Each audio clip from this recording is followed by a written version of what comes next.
Let's process a new registration with a title application. Your customer has come to you, he has a title in his hand, he is not transferring plates, he wants new plates.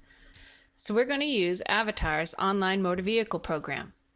Select the motor vehicle icon, which will bring you to the main motor vehicle screen. Remember, the first 4 items on the screen are quick links to the process. You can actually go to the new registration main menu and select PS for private sale, which means you will be typing the title. Or, because the new registration with a PS is a quick link, you can select that, which will take you right into the process. The very first thing is the owner lookup.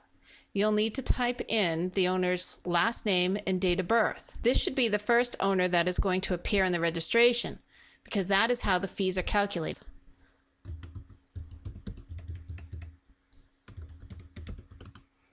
We're going to search DMV's database, and we will select our customer. This will bring you to the Red Book lookup. DMV has a Red Book lookup which will look up the value of the vehicle that you are trying to register. So you'll need to type in the VIN number.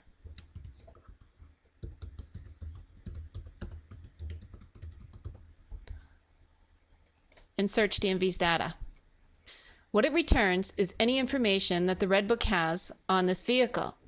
If you see a line in gray, that means that is how the vehicle is currently registered someplace in New Hampshire. The other items are the information in the Red Book. If you can see here, this is a 2005 Cadillac. The way it was registered by the previous clerk somewhere in New Hampshire was with a list price of $3,000. You know for a fact that's probably not correct. So you'll want to select the $30,000 list price. Click on it and click Select. This will bring you to the title application screen. If you have 2 owners on this title, you'll need to click on the Add Owner To and do an owner lookup. It's going to ask you if you're doing this for a lease. In this case, it is not for a lease. We're going to type in the second owner's name and date of birth.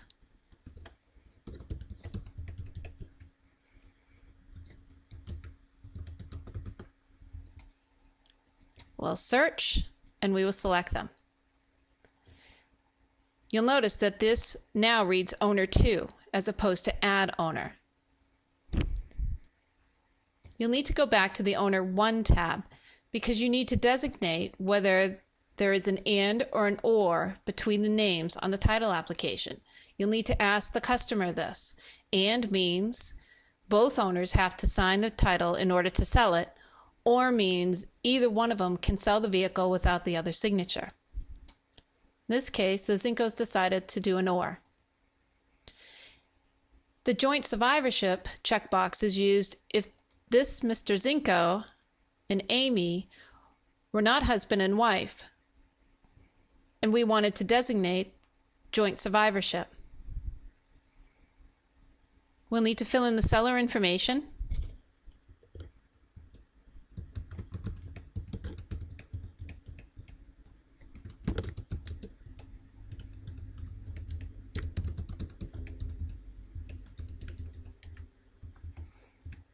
and we need to know whether the vehicle was purchased new or used. In this case, it was used.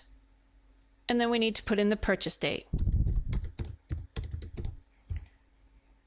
If there is a lien holder on this vehicle, which is usually designated at the bottom of that original title, you'll need to put the information under the lien holder information.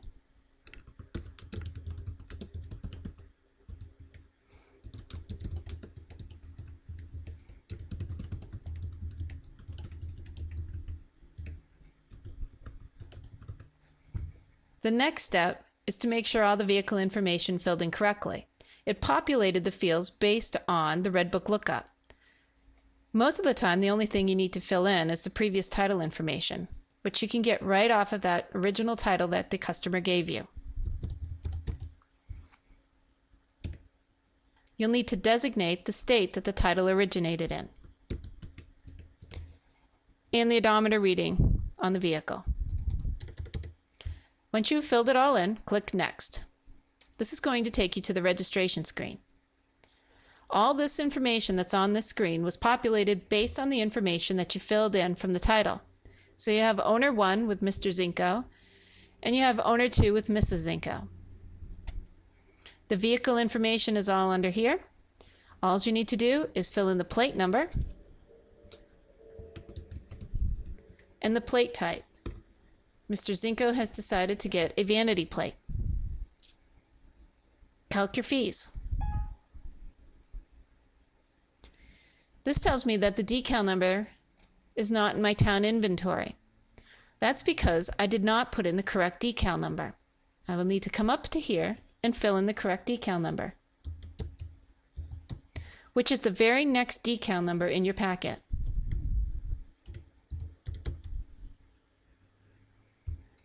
Now click Calc Fees.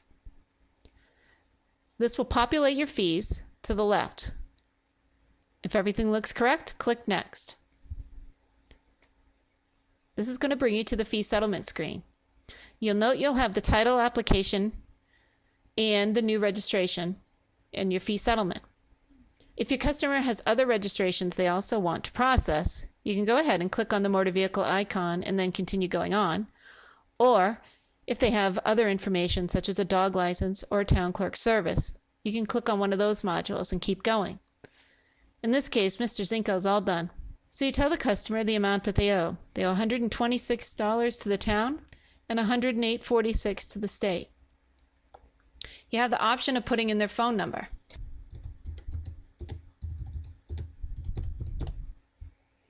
Under the town payment, we're going to select that he paid by check. Or we could have selected a different option, but Mr. Zinko's paying by check. So we'll fill in the check number. We'll go to the state tab and we have to fill in that check number. Once everything's complete, click Pay. This will end the process. You need to designate the printer the title application will be printed on. Your CTA number automatically populated. However, you want to make sure that that is the very next CTA number you're using, so verify this information. Then click Print. The registration automatically went to the laser printer. The next thing to do is you will print the check endorsement. It's telling you right now you need to load the town check into the printer. Once you do, click Print. Then it will prompt you to put in the state check. If you want to print a receipt, click Yes, or otherwise say No. And that completes the process.